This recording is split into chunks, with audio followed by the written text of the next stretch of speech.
tapat, matatag at maaasahan balitang tama at totoo lamang dito sa Pilipinas Network. Magandang araw sa ating mga kababayan sa Pilipinas at sa buong mundo. Huwag kalimutang pusuan ang video, sumubaybay at pindutin ang patingaw upang lagi kayong updated sa balita. Simulan na natin. Isang malaking pag-atake ang muling nyanig ang Ukraine matapos bombahin ng Russia ang pinakamalaking daungan ng bansa sa Ilog Danube.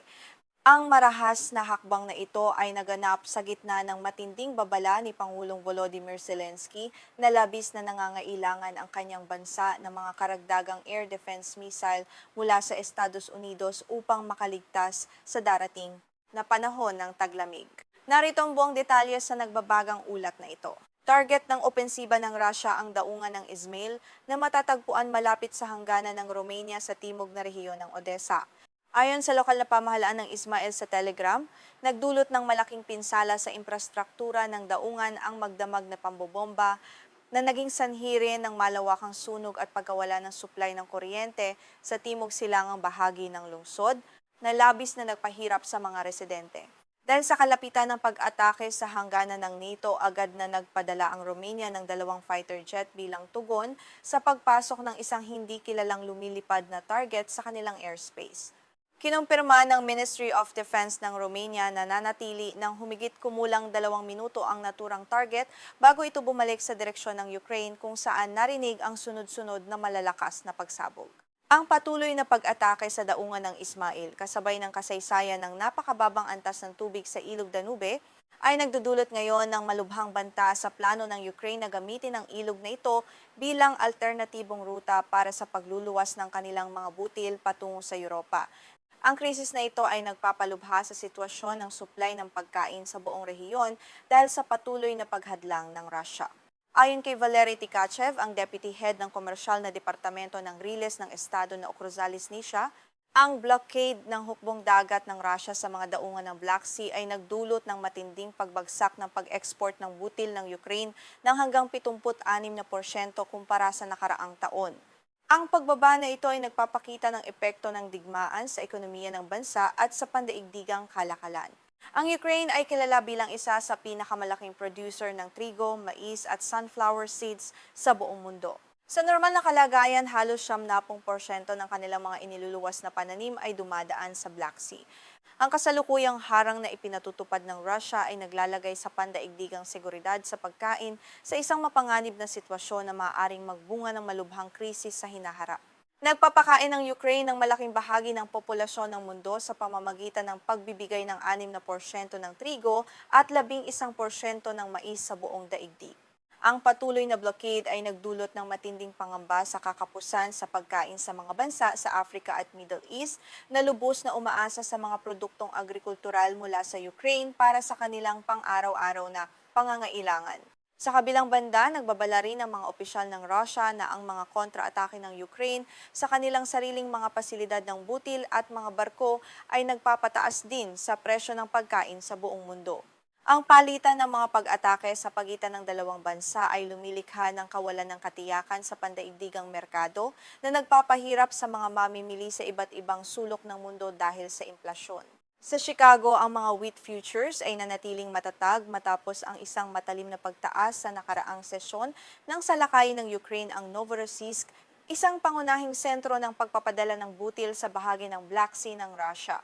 Ang pag-ataking ito ay nagtaas ng labis na pagkabahala sa mga mangangalakal tungkol sa posibleng pagkagambala sa supply ng trigo mula sa rehiyon na maaaring magpataas pa ng presyo.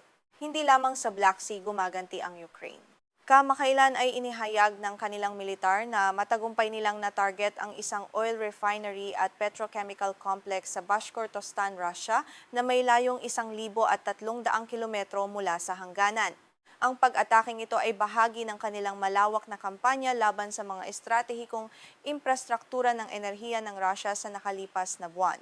Sa gitna ng lumalalang labanan, inihayag ni Pangulong Zelensky na nagsumite na ang Kyiv ng mga konkretong panukala sa mga negosyador ng Estados Unidos para sa isang planong naglalayong tapusin ang digmaan. Ang labanang ito, na nagsimula noong Pebrero ng taong 2022, ay patuloy na sumisira sa buhay ng marami. Ngunit hanggang ngayon ay wala pang malinaw na senyales ng pagpapatuloy ng usapan. Paulit-ulit na nananawagan ang Ukraine para sa isang makatarungang ceasefire upang matigil ang patayan.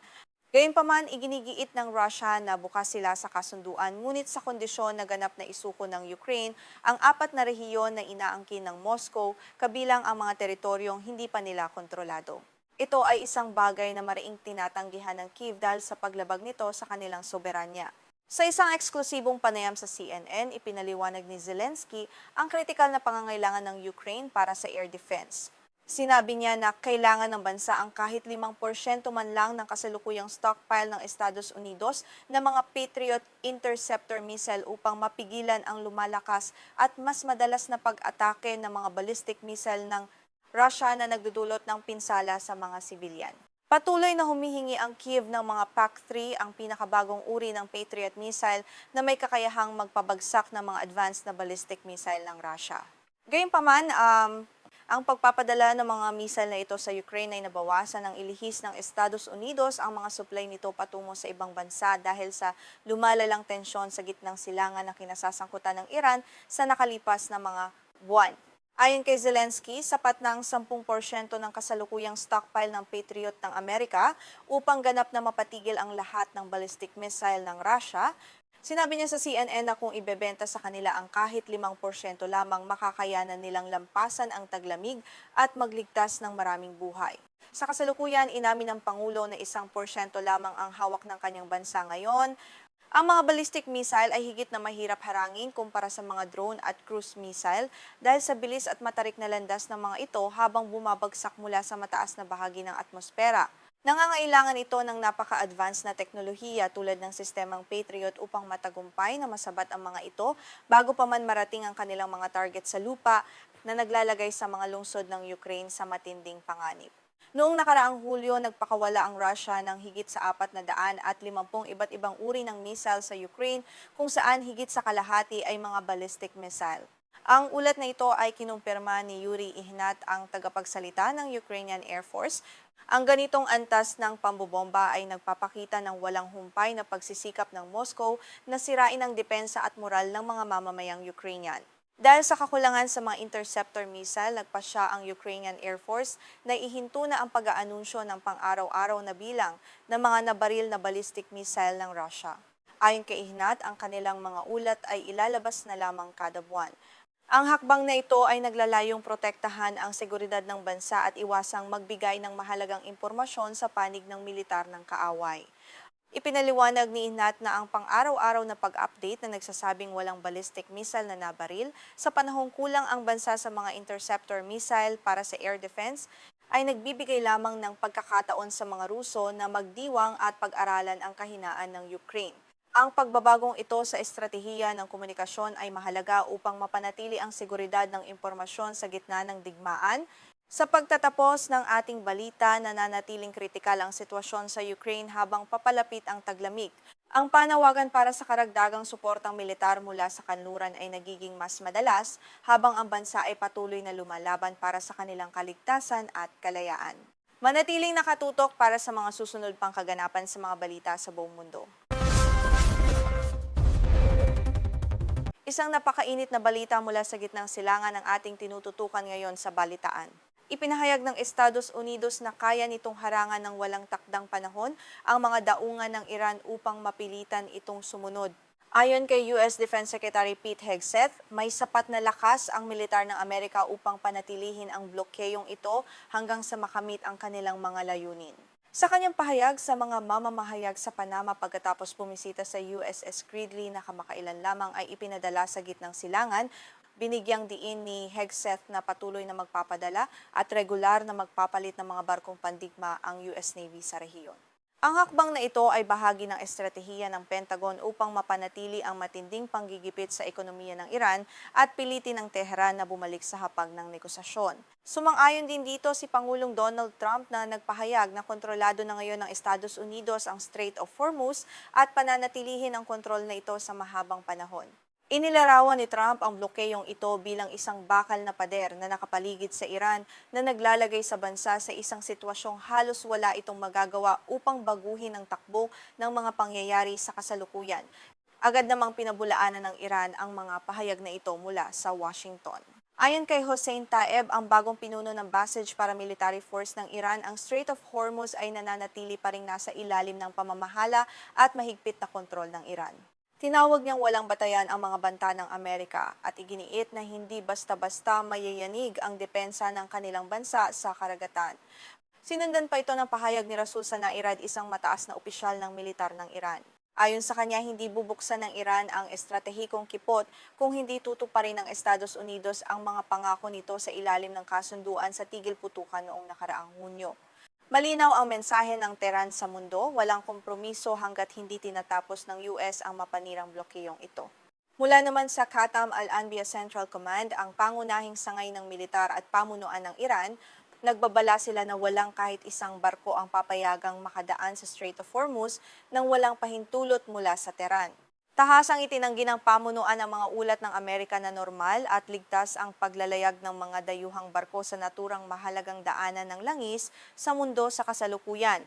Samantala, nagbabala si Mohammad Mokhber, ang tagapayo ng Supreme Leader na si Mojtaba Khamenei, na handa ang Iran na lumipat sa isang offensive war o mas agresibong pakikidigma sa halip na simpleng pagganti lamang tulad ng dati.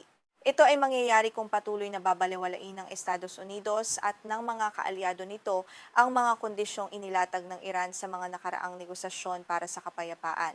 Upang maunawaan natin ang pinagmulan ng tensyon, ang blokeyong ito ay unang ipinatupad ng Estados Unidos noong buwan ng Abril. Ang layunin ng Washington ay limitahan ang pagluluwas ng langis ng Iran at puwersahin silang buksan ang Strait of Hormuz. Ang kipot na ito ay itinuturing na isa sa pinakamahalagang daanan ng enerhiya dahil dito dumaraan ang humigit kumulang 20% ng supply ng langis sa buong daigdig. Matatandaang nagkaroon ng kasunduan ang dalawang bansa noong kalagitnaan ng Hunyo sa pamamagitan ng isang Memorandum of Understanding na may 14 na puntos. Sa ilalim ng ikalimang artikulo nito, nangako ang Iran na titiyakin ang ligtas at malayang paglalayag ng mga barkong komersyal sa Persian Gulf at Gulf of Oman sa loob ng 60 araw, kapalit ng pag-aalis ng blokyo ng US sa kanilang bansa. Gayunpaman, muling sumiklab ang matinding tensyon matapos ang ilang serye ng hindi pagkakaunawaan at paglabag sa mga napagkasunduan. Ito ang nagtulak kay Pangulong Donald Trump na muling iutos ang pagpapatupad ng blokyong pandagat laban sa Iran. Dahil dito, muling naputol ang ugnayan at bumalik ang dalawang bansa sa bingit ng isang mapanganib na armadong tunggalian sa malawak na karagatan. Ayon sa ulat ng US Central Command o CENTCOM, na siyang namamahala sa mga operasyon ng militar ng Amerika sa gitnang silangan, naging agresibo ang kanilang pagpapatupad ng blokeyo. Hanggang noong ika-11 ng Agosto, sa pilitang pinabalik ng mga puwersang Amerikano ang 55 barko at nagsagawa ng mga operasyon ng pagsakay at inspeksisyon sa 2 pang kahina-hinalang sasakyang pandagat sa rehiyon. Hindi ito ang unang pagkakataon na nagpakita ng puwersa ang US. Sa unang bahagi ng blokeyo mula Abril hanggang Hunyo, iniulat ng CENTCOM na matagumpay nilang napigil ang 9 na barko at pinilit na mag-iba ng ruta ang mahigit 140 iba pa. Ipinapakita nito ang determinasyon ng Washington na harangan ang lahat ng aktibidad pang-ekonomiya at militar ng Iran sa dagat. Para sa pamahalaan ng Iran, ang ganap na pagpapatigil sa mapanirang blokeyong ito ang pangunahing kondisyon upang muli nilang buksan ang Strait of Hormuz. Iginiit ng Tehran na hindi sila papayag na apihin ng mga dayuhang puwersa habang ang kanilang sariling ekonomiya ay unti-unting humihina dahil sa mga parusang ipinataw ng Estados Unidos at ng iba pang mga kanluraning bansa sa nakalipas na mga buwan. Sa kabila ng ilang buwang pambobomba at mga pag-atake mula sa himpapawid ng Estados Unidos na nagpabagsak sa ilang infrastruktura ng militar at pumatay sa ilang pinuno ng Iran, hindi pa rin nawawala ng bansa ng kakayahang kontrolin ang Strait of Hormuz. Ipinapakita nito ang matatag na depensa at tila handang-handang estratehiya ng Iran laban sa anumang direktang pag-atake ng mga dayuhang puwersa sa kanilang teritoryo. Bilang tugon sa mga pag-atake mula sa himpapawid ng Amerika, patuloy na nagsasagawa ang Iran ng mga ganting pag-atake gamit ang mga drone at misil laban sa mga base militar ng US at ng kanilang mga kaalyado sa rehiyon. Ang palitang ito ng agresibong pag-atake ay nagdudulot ng matinding pangamba sa buong mundo dahil sa banta ng isang malawakan at hindi mapigil na digmaan sa buong gitnang silangan. Bukod sa mga base militar, naging target din ng mga pag-atake ng Iran ang mga barkong komersyal na dumaraan sa kipot ng walang pahintulot mula sa kanilang pamahalaan. Ang ganitong sitwasyon ay naglagay sa mga pandaigdigang kumpanya ng pagpapadala sa malaking panganib na nagbunga ng pagtaas ng halaga ng siguro at pagkaantala ng mga mahahalagang kargamento patungo sa iba't ibang bansa. Ang krisis na ito ay may malaking epekto rin sa Pilipinas at sa buong ekonomiya ng Asya. Dahil ang Strait of Hormuz ang pangunahing dinaraanan ng malaking bahagi ng supply ng langis, ang anumang banta ng pagsasara nito ay agad na maaaring magpataas sa presyo ng petrolyo sa pandaigdigang merkado. Maaari itong magdulot ng inflasyon at pagtaas ng pamasahe at presyo ng mga bilihin para sa mga ordinaryong mamamayang Pilipino. Sa ngayon, patuloy ang panawagan ng United Nations at ng iba't ibang bansa para sa isang mapayapang resolusyon sa pamamagitan ng diplomasya. Gayunpaman, dahil sa matitigas na paninindigan na magkabilang panig, tila mahirap makamit ang isang kasunduan sa lalong madaling panahon. Ang bawat bansa ay naghahanda na sa posibleng pangmatagalang epekto ng blokeyong ito sa pandaigdigang kalakalan. Ang kasalukuyang tensiyosong pagharap sa pagitan ng Estados Unidos at Iran ay nagpapakita ng isang napakadelikadong laro ng kapangyarihan sa karagatan. Sa bawat araw na lumilipas na walang malinaw na solusyon, ang panganib ng isang hindi sinasadyang engkwentro na maaaring magpasiklab ng mas malaking digmaan ay patuloy na tumataas, habang ang buong mundo ay nagmamasid ng may matinding pagkabahala. So, Pika,